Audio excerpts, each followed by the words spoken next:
I've been talking to a lot of girls who are at seniors in high school lately, and also seniors in college, some women who are in college, and they're so stressed out and they're so anxious because they don't know what the next step is, and they're so afraid of making a mistake.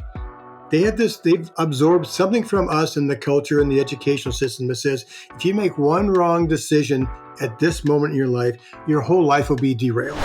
Do you think the repressed feelings are what lead to eventual emotional roller coasters or issues in teenage years if we don't lay that foundation or those building blocks at a younger age?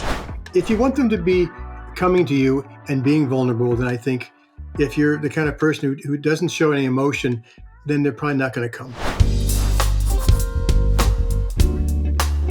So for me personally, I was under the impression that I should be projecting a strong image for my children and being a strong leader and role model for them. And that sharing piece of what it took to become who I am today didn't really enter my mind. So if I understand correctly, we do want to project or be a strong leader for our children or our families, but we want to be vulnerable and share with them the challenges that we faced so they don't think that we were just born this finished product. Is that accurate? Well, yes, but I would also, I'm not sure what you mean or what the culture means by strong. Because in my mind, strong isn't like this stoic, like I got it together, I'm very directive, all this. I mean, there's maybe a place for some of that sometimes. I see more in terms of, for dads, strong might mean having high integrity. It might mean being in the moment. It might be you're the kind of person who sets good boundaries that your kids can watch and model from. It might mean you're strong, meaning that they'll be watching how you interact with your spouse, their mom. There's so many ways that we can be strong. We can trust our intuition. We can be a good listener. We can not be triggered. We can hold our temper. There's so many ways that we can model strong. That's not just about that old model of stoic and all that. I don't think that's what they need.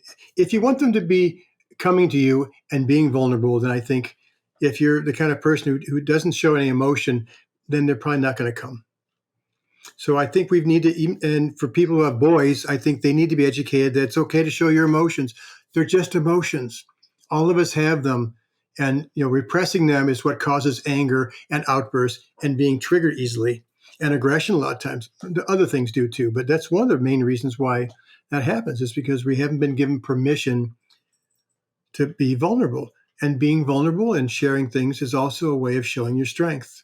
My thinking or definition of being strong is in line with yours, except for the stoic piece. So that's a new thought for me and something that I think I will look to change in my life. I was under the impression that to be a good role model or a good father or to show that you're a strong pillar for your family, a man should probably be more stoic than emotional. But I do understand now and I will reflect on the fact that you need to show vulnerability. You need to be open and honest if you expect the same from your children, especially your daughters. Yeah. And to show them that we all have these feelings. It's normal. It's a normal part of all of us. And if we deny those parts of ourselves, then they end up causing mischief. Those repressed feelings end up showing somehow. And I would rather they come out in a healthy way than an unhealthy way.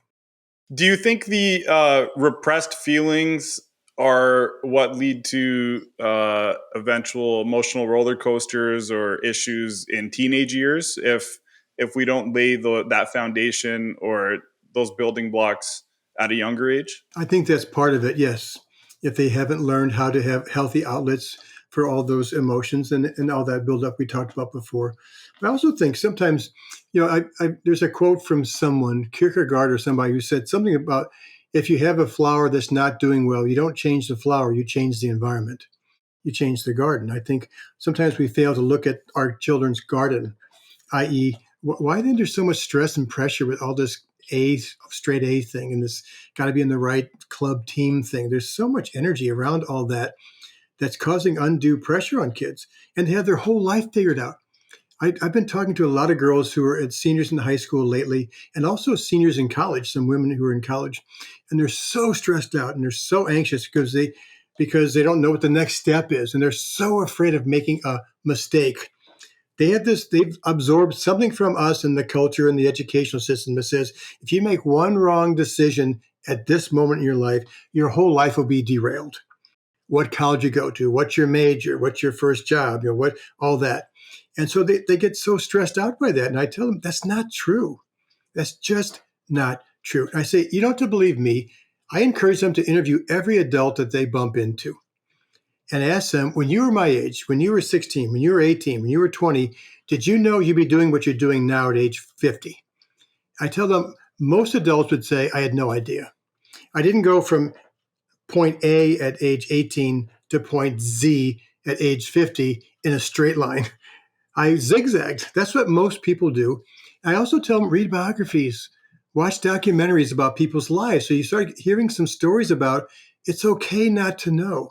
It's okay to kind of zigzag our way to our calling, our purpose. We may not be aware of it when we're 16, 18. It's okay.